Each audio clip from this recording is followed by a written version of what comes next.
if you're slow on the phone, if you're slow on text message, if you're slow to be the first person to take the appointment, in this business, you miss out because consumers value speed.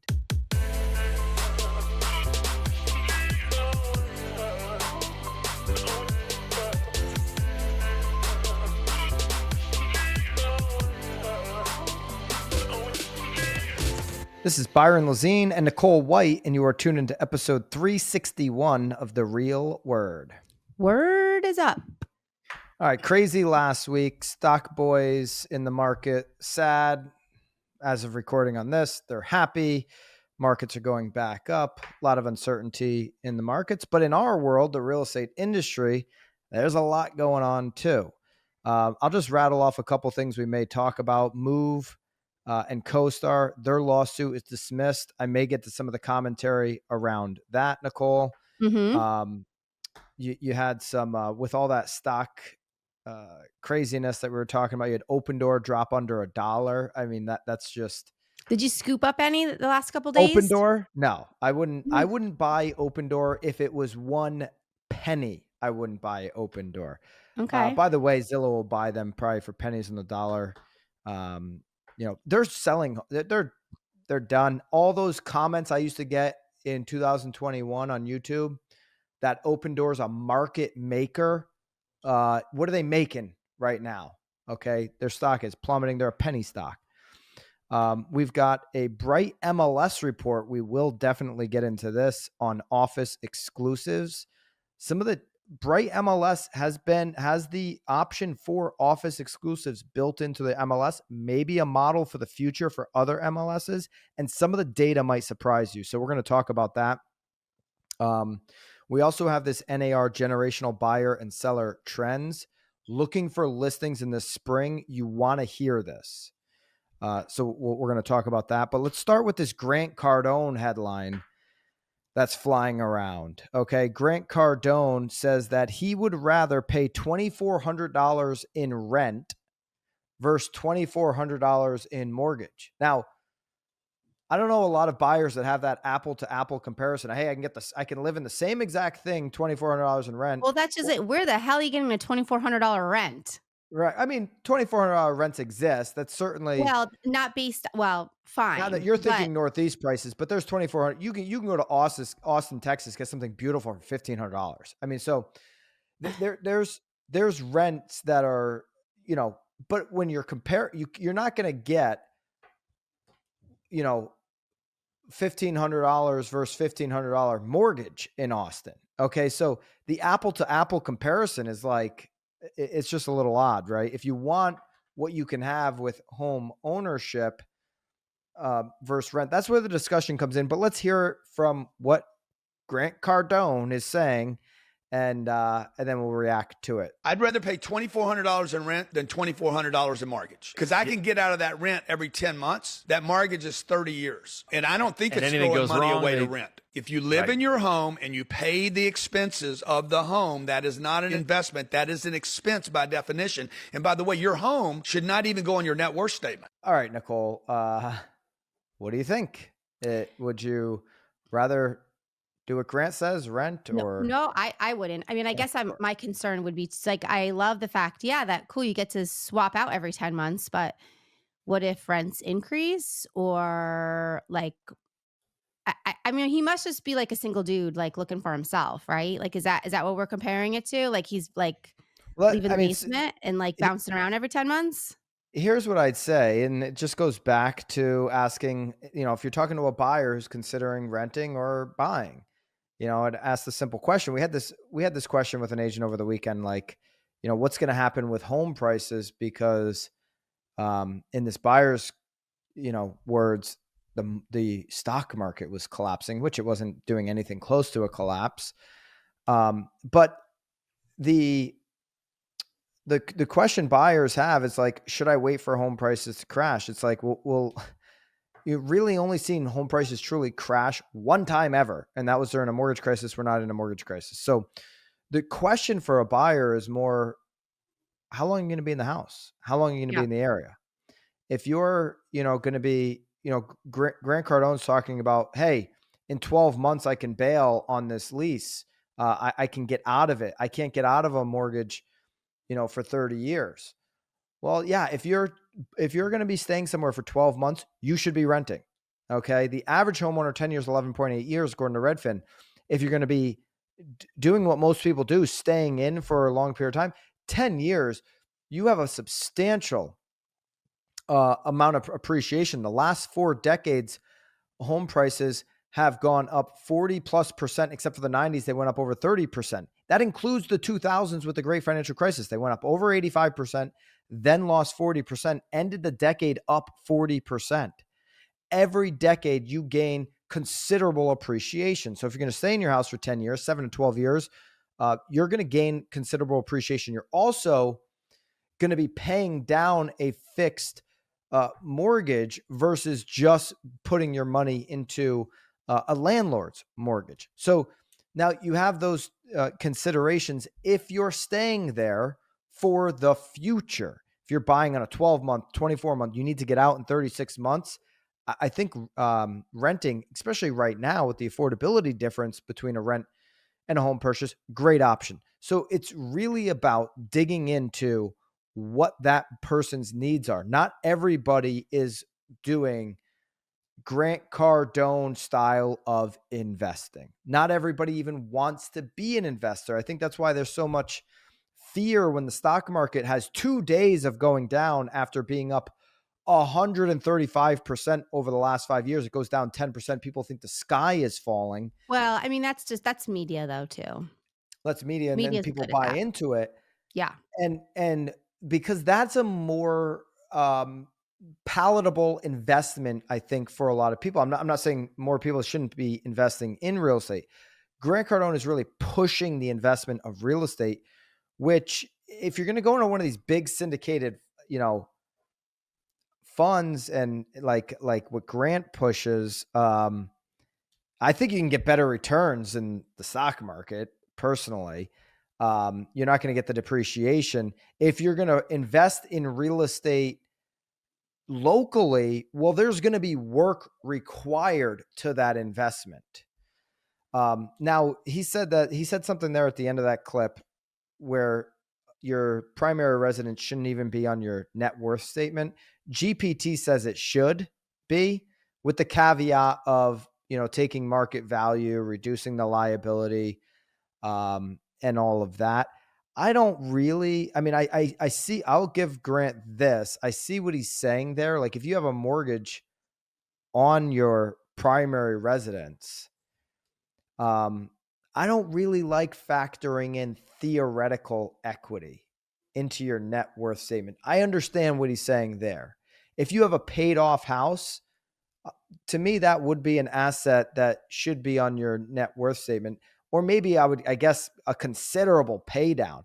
But if you have a mortgage, say you just took out a mortgage and it's 80%, that 20% really, do you consider that equity? If you went to sell it, you'd be incurring conveyance taxes with your county and your state and realtor fees. I guess it kind of depends on what kind of situation you're in. I mean, if that 20% is all you got, I'm going to So you're going to put it on your net worth statement to feel good about yourself? I don't know. I mean, let's go. Whatever makes you feel better. Hey, consumer confidence is a big thing, but I understand what he's saying. I don't, when people are say like, hey, I understand what he's saying.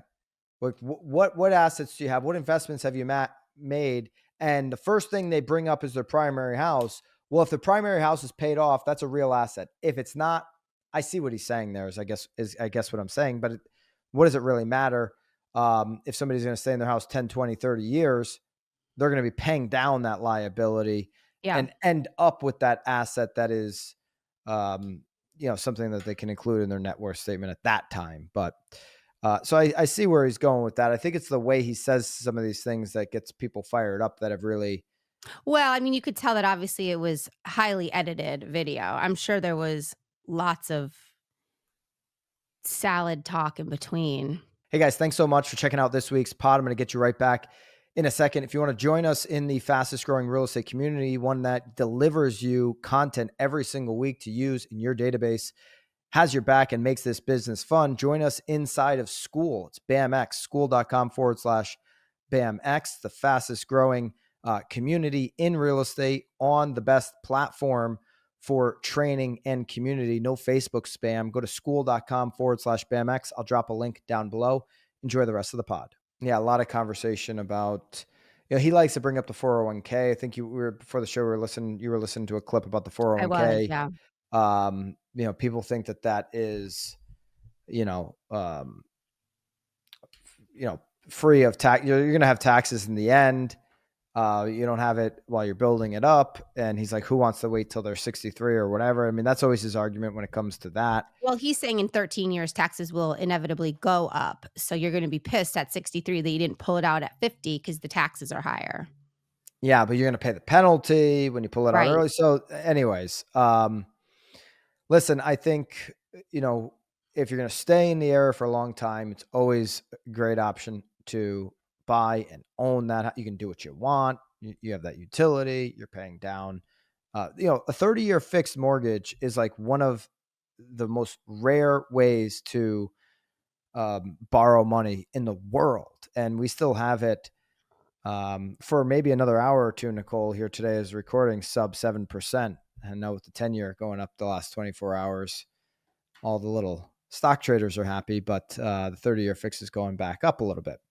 But still, even at 7%, over 7%, it's a incredible tool for wealth building that we have in America and that not really anywhere else has. All right, let's move into this as we think about helping more people make the decision to buy or sell. NAR, this is probably one of the best things they do every year, their NAR generational buyer and seller trend report. It's a huge report. I've been going. It's juicy. It's lots of information. It is a great report. I've been going through some of it over on the hot sheet. There's so much of it. We're going to spread this around. One thing that really stuck out to me, this is after 100 pages of content, where you start to get some of these seller data points. One of the things that really stuck out to me, Nicole, is how valuable agents are to sellers. 89% of sellers use a real estate agent to either list and sell their home rather. Okay. Yep. So, now only 5% try to sell it without an agent. Well, how is that the case? There's 6% left over. A lot of those, without an agent happen family or friend or some of those kind of deals. So you've really only got 5% that go it truly alone as a for sale by owner. But 9 out of 10 homeowners say, you know what, I'm going to go through this process. I want somebody who does it every day. And I don't want the part-time job of managing the deal. And so still today, even in markets that have been, relatively favorable, or not relatively, extremely favorable for sellers over the last few years, they want an agent to do the work. I'm not surprised that those numbers have stuck as we get another year of reporting in this data. No way. Okay. Here's what sellers, and this is interesting, Nicole. For BAMX members on Monday's hot sheet, this chart is actually available for you to just download quickly. Here are some of the things that sellers want most from real estate agents. Okay. Number one, 22% of all sellers want help marketing to potential buyers. Makes a ton of sense to me. If I'm a seller, I want a buyer. So I want help marketing to buyers. I hope that they want a buyer. Yeah, of course. Well, like no seller, when somebody's thinking about selling their home, they don't wake up and say, hey, hon, we're going to sell our house. I really want an agent. No seller says, I want an agent. They end up coming to that conclusion that they want to hire an agent to manage the process. But when they decide, I want to sell the house, they're like, I want the buyer that's going to pay me the most money. That's what most sellers say. I want a buyer who's going to do it on my terms, who's going to see the value that I want in the house. And that's what they're looking for. And so help the seller market to those buyers. That's number one on the list. Number two is help to figure out the right price, pricing it competitively. So they want an agent that can really talk through the process of how to price and picking, and that to me is marketing. So to me, it's 42% now in the bucket of marketing, because price is just the first part of marketing. Okay. It's like, are we going to get this home positioned to get more eyeballs, not less? That comes down to how we price it to some degree. And then number 3, sell the home within a specific time frame. That also comes back to marketing and pricing. Like, if we're going to sell it within a specific time frame, when are we going to do the pre-marketing? When are we going to get it on the market? When are we going to, how are we going to price it to be able to hit that time frame? So now we're at like 60% to me. That's kind of all in one bucket. Time frame, pricing, marketing, they all work together. They're all cousins, right? Cousins. They're all cousins. Maybe Price, siblings. marketing, time frame, siblings, cousin. They're like cousins. They're blood. Number 4, right up your alley. Help the seller find ways to fix up the home. See, to sell it for more. I was sort of feeling like that, though, is very much a part of like those first 3 items, right? Like, if you want to sell it quickly, like these are the things that you need to do in order to do that, right? Yeah, In another my cousin. mind, Not even a second cousin, a true cousin. No, I think it's like that. That's like a stepbrother. Like you're like you're in there. Like What's more blood, a stepbrother or a cousin? Well, cousin's more blood. Yeah, but right. at least the stepbrother is like living at home with you, like maybe a half brother, like there is some blood in there. We just have like a different dad or something. Yeah. Half brother would be better.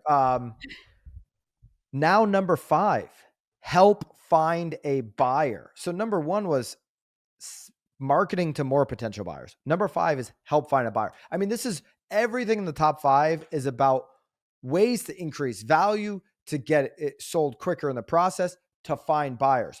All top 5. Okay. Number 6, negotiations and dealing with the buyers. I don't want to deal with the buyer. I don't want to deal with home tours. I don't want to deal with those negotiations coming in. I'm going to hire an agent to do that. Number 6, Nicole. And what page are you on? Did you are you just making up these numbers? Like, where are you looking at this? No, I'm on the chart. It's exhibit 7.6. It's I think it's 124. Okay. So number 6 on the list, and I had a comment or I saw a comment recently inside of BAMX saying, "Man, I really was surprised that this was so low." That because I shared this stat on the hot sheet briefly. Help with the paperwork, inspections, and preparing for the settlement. That is only 3% of sellers say that is what they want most from their agent. Only 3%. 97% do not say that this is what they want most. Help with the paperwork, the inspections, the preparing for settlement. And one of the comments inside of our BAMX community was like, I just like all these lawsuits, the paperwork component is very important. Was kind of shocked by that number. Are you shocked by that number? No, not at all. I mean, I think it's like you're saying, you're waking up one morning and you're like, hey, honey, like, let's sell the house. You're not thinking, that paperwork. Like, yeah, no, I really thinking, want to get the best paperwork agent. It's not the best paperwork. I want to get the best pre-filled form that I can find. Yeah, no, Yeah. And so I think that's where we need to understand. That's how people think going into the process. Now, paperwork and like California paperwork, there's a lot of it. And I think it's important to have an advocate with alongside you, but that's not the first thing that they're thinking about. That's for sure. Yeah. And so when we go in for a listing presentation, thinking about what they're thinking about and speaking to it and personalizing that process becomes what we need to talk about. That's what we need to be in the middle of when we're in the listing presentation, not in the middle of like half of this thing should be about the paperwork, because it's not a concern for most people. Only 3% of people have that at the top of their list, and they include inspections in that. And I would argue that if inspections are included in that category, the 3% that have picked that as their top concern, it's really inspections, because they know they got something with the house that they're really concerned about. Every time I know of a seller who brings up inspections very early on in the conversation, I'm like, oh, they got something going on. There's something that they're not telling me. Don't Or there's necessarily want something to just hear on it. the verge of going, like They're they like like, makeshift their like furnace last year and they just hope it keeps pushing. Yeah. yeah, they're not talking about it, but there's something on the back of their mind. And so paperwork's fill in the blank. Right. It's a lot of it is boilerplate. Well, and But it especially, changes. but You need to know the changes. yeah, of course. But a lot of these individuals have sold homes in the past. So it's not like they're completely unfamiliar with the paperwork. They know that they have to sign it. They know that they're going to have to do it. It's not, Yep. Or they yeah, at least bought a house because they have one to sell, right? So correct. Yeah. even if they haven't sold one in the past, they've gone through the purchase and sale agreement process once, at minimum, unless they were in that small percentage where the house was literally, Given to um, them. gifted to them by a family Yeah. member, or, they inherited or what have you. Okay. So, all right. So I'm not shocked by that. I think it's fill in the blank paperwork. I think in 3, 4, 5 years, there's going to be a lot of AI dealing with some of the paperwork as well. Might be scary for some. Don't be fearful of that, because at the end of the day, just think about the top 5, 6 reasons here on this table of why sellers are hiring us. And these aren't going away. Finding buyers, being able to market to buyers, being creative with marketing, being competitive with pricing, knowing the inventory, knowing what's coming up next. These are all things that you're going to have value. And so I'm glad that if paperwork was the number one reason that sellers were hiring us, I'd be like, oh boy, We're doomed. we better find something else to do. Something else to do. Because that would be We concerning. need to All start right. like another podcast or something. We'd have to start something. Here's the other thing that really stuck out to me, Nicole. Yeah. 73% of sellers interviewed only one agent before listing. That doesn't surprise me.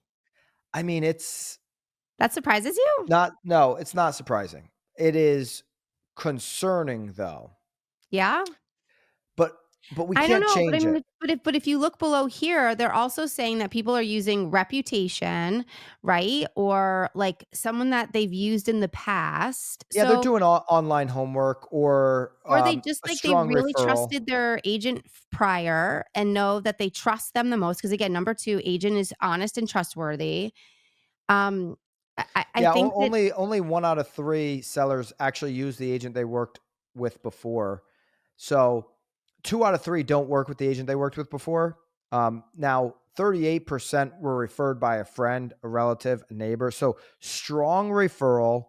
1 out of 3 worked with them before. Probably in the referral case, there's probably due diligence online, like checking, like, yeah, what's surprising is only 2% of sellers found their agent through social media. So social media is obviously important, but the 2% number makes it seem like, oh, I should abandon having a brand on social media. oh no, I mean, people like you're saying, you need to have a place where they could at least Google and find you or Yeah, I think hop on an Instagram or something. the 38% of referrals that are being where it's like, oh, how'd you find me? So and so said you.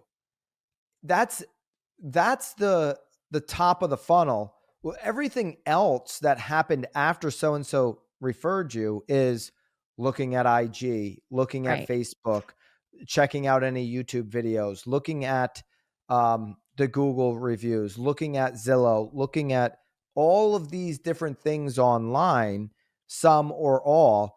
I think lives within that. So to me, the 2% social media is low because of that, where it's like, even if, say, you worked with the agent before and you're like, oh, I don't know if she's still in business. Mhm. And then you go on IG, see that they're very much still in business, very much all about the community. And it's like, oh, now we should call. But if I didn't see them on IG, maybe I don't make that call. Maybe I start asking around. I assume they're still not in business. So I think the 2% is being impacted by some of that stuff. But going back to only 1 out of 4 sellers are going to interview multiple agents. 3 out of 4 are interviewing one, 73%. Speed. Consumers value speed. High levels of communication was the other thing. That also talks to me about speed. The majority of sellers, agent communication and availability were among the most important factors for sellers. That's agent availability, the speed in which I can move through the process. I don't have to interview multiple agents because I can pick the first one. Yeah. And I don't have to worry about having all of these different interviews. I can get to work. If you're slow on the phone, if you're slow on text message, if you're slow to be the first person to take the appointment, in this business, you miss out because consumers value speed. They don't want to wait for your schedule to clear up. They don't want to wait for a text response. They don't want to wait for a call back. They prefer the phone call to be answered. They don't care if you're at a kid's game or getting your hair done. No. They just don't. And that's And they also, shouldn't have to. that's Yeah. what they expect from other businesses. So build your business around speed, around getting comfortable, being able to answer every call in a timely manner, respond to it in a timely manner, that type of thing. Or build your business around it, ISA departments for teams, those types of things.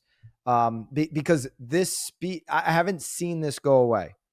In all the year, I've just not seen this go away. And today, if you're not the first agent, your chances are very minimal of getting the listing. So got to be the first appointment, got to be able to do that in a timely manner if you want to win the appointment. Those are some of the things that stuck out to me. For the BAMX members, we're sharing a whole bunch of these charts and a whole bunch of this data. Obviously, There's so much throughout the coming weeks, there is a lot, but there's a lot of this that can like build out your next 90 days, emails, communication, dig into it. Obviously you can get emails inside of BAMX and all of that. All right, Nicole, the last thing I did want to mention here was this Bright MLS report. Okay.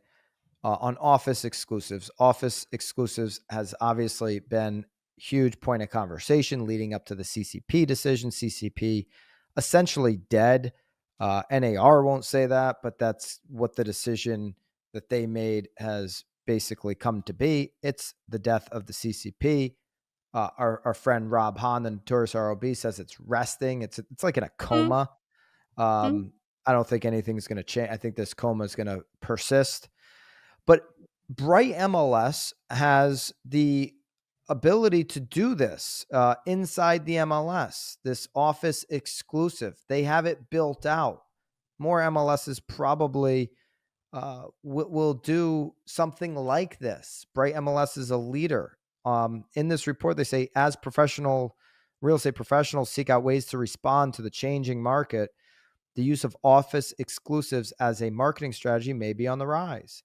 How does this type of limited marketing, because you're limiting it to your brokerage, affect the housing market?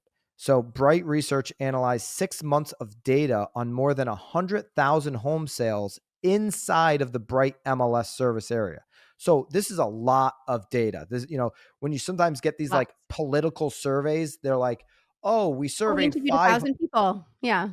500 or 1,000 people. You're like, okay, well, who just served? This is 100,000 home sales. This is a good amount of data. So good for Bright MLS to like not just do a sample size. They got an entree here over 6 months. Okay, so the findings are aimed to help brokers and agents and team leaders and even consumers make more informed decisions about the best way to list and market properties. And we know when listing, marketing is something at the top of sellers' list. Okay. So here are the key findings, Nicole. Office exclusives are a small part of the marketplace, but it is growing. So the trend is that that's moving up. Almost all office exclusives, nearly 90%, so 9 out of 10 of this small group of the entire marketplace. So you got a small group office exclusives. 9 out of 10 of that small group at some point transition to a standard MLS listing before being sold. Mm-hmm. Because you're just dealing with that broker's buyers. It makes total sense to me. Of course. It's like when you're sitting down and you're talking about price, it's like, well, do we want to go with, we can list it high and go with a small pool. We can list it in the comps, go with a wider pool. We can list it competitively and go with the biggest pool we possibly can. But that's on the open market. You're not even on the open market when you do this. Nope. So it makes sense 9 out of 10 switch to a standard MLS listing. To me, this is a data point out of 100,000 homes. If somebody's really pushing office exclusive, I would be armed to be able to have that. Potentially, you're able to kind of cancel out anybody's offering. If you are 1 out of 4 dealing with a seller 1 out of 4 times that you're competing, I want to be able to cancel out this option. But I also want to bring the data like, hey, 90% of the time when we try something like this, it goes on the MLS. Here's a study from 100,000 homes. Here's the big one, Nicole. Homes take longer to sell. I was surprised to hear that. Well, because you're spending that time kind of going through the system of this office exclusive. 9 out of 10 times you're not selling it. You're going to the MLS. That's just tacking on time, time frame. We know time frame is important to sellers. Right. So if time frame is important, hey, 9 out of 10 times we go to the MLS. It takes longer to sell. Right there might get them off of that, this office exclusivity. Bright MLS contradicts what Compass says. Compass exclusives, they say they're getting more money for them. Bright MLS says within their system, no price advantage. They're not saying there's a price disadvantage. They're just saying no price advantage. Interesting. So if what Compass is saying is true, that they have a price advantage, and what Bright MLS is saying is true, is they have no price advantage, it means Compass is doing it better than Bright MLS. It means that they have a better product. Well, and that might be true. I'd like to think what maybe Compass is doing is like actively connecting with their database. What you're saying is it goes on to this brokerage exclusive through the MLS, and maybe 10 or 15% of the other agents in that brokerage are even paying attention. Right. Correct. I would agree with that because that's about the number, 10, 15, 20% of agents within a brokerage. A brokerage gets a new CRM, a brokerage gets some prop tech. About 10 to 15%, actually maybe 20% in a really good adoption rate, actually use it. I would say the same thing about this. I agree with you there. Yeah. I think it takes a little bit more than just plopping it on there. Agents, we all want and need more listings. We want to be able to capture the business from our clients. So it means we need to stay in front of them, front and center when they're thinking about real estate, when they're making a real estate decision. So I love what Reminder Media is doing for agents across the country, producing high quality physical and digital magazines where you can tell a full story about what's going on in your community, what's happening in the market, and reminding people that you are the expert that they should be reaching out to when it comes to making a real estate decision. Reminder Media is a resource that you need in your corner to stay in front of your clients. You also get a free sample magazine by using the link that I'll put right down below. Check out Reminder Media and everything that they have to offer you and helping you stay in front of your clients. And Compass is doing a little bit more than just plopping it on there. If anyone follows Robert Reffkin on Instagram, every day he personally, as a CEO leading from the top, is posting every single exclusive. I mean, it is just a list of exclusives. He does it in his stories. He'll do it on his feed. He's talking about it all the time. It is their go-to play. They're trying to ban the tush push in the NFL. It sounds like a bunch of owners are going to get the tush push, the Philadelphia Eagle play. Sorry, Haley. Tush push going away. It's not a football she perked play. Up over here. Yeah, I said BS. It's going away. It's not a football play. It's an ugly play. Nobody wants to see that type of play. But it's their number one play. They run it all the time. Compass's number one play other owners of other brokerages tried to do what the NFL owners are going to do to the Eagles. They tried to stop it. They didn't have the support. They didn't get it done. The play is available. It's alive and well for them. They think it's a beautiful play. They think it's much more, fun to watch than the tush push. They've got this play. They're going to run it. And in order for it to work, in order for there to be a price advantage, to Nicole's point, they got to market to it. Withholding listings from the MLS limits buyers' access to inventory is another key finding. I think we can all agree with that. Buyers lose in this scenario unless they're like the savviest buyer of all time and they're looking at compass.com on exclusives. They've got their search set up on Zillow. They've got an agent who's doing off market. It's like, I got all these different things. Like I've got my Bloomberg terminal up from a buyer perspective. And I've got my agent, I've got my off market deals. I've got my Compass, I got Realtor. I got everything moving. Just come to me. Just come. That's all they're saying. Just come to me, Oof. Until you go on vacation for a week, If I'm in, because Compass exclusives are all on their website, so they are public information. If I'm an agent, well, you would hope so. I mean, that's in a market where Compass is like got a lot of market share. I'd be all over that. Like Nicole, in our market, they don't have any market share, so there's not going to be much going on there, and our market's not really doing any exclusives. So it's like going to be nothing on there. All right. But there's markets where there's a lot on there. Manhattan, there is a lot. I was looking at Manhattan on compass.com at all the exclusives. There's a lot. Manhattan's a little bit different anyways. Agents, they've got to kind of work every angle they possibly can because they don't have. I was going to say they don't have an MLS, right? Yeah. They don't have a true MLS. So I mean, that makes sense. I mean, what else are you going to do? Yeah, they had kind of some shared resources, but they don't have a true MLS. All right. I think that's it, Nicole. Move.com CoStar lawsuit dismissed. Here, I'll just give you the punchline on this. Andy Florence claimed victory. He said 9 months after warning from our lawyers about sanctions, Move folded. Move's the company that owns Realtor.com.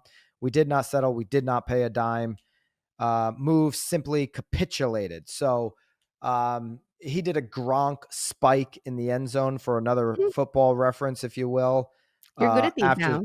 After the case was dismissed, Realtor.com spokesperson said, after catching our ex-employee brazenly assessing our strategy documents while employed at CoStar, we acted decisively, launching legal action to halt and prevent ongoing exploitation of our intellectual property. Realtor.com has chosen to settle with our ex-employee, who is no longer an employee of CoStar. Given that he is no longer employed by CoStar, we have a settlement in place. So settlement there. The intellectual property thing is, I think it's a hard case anyways to win.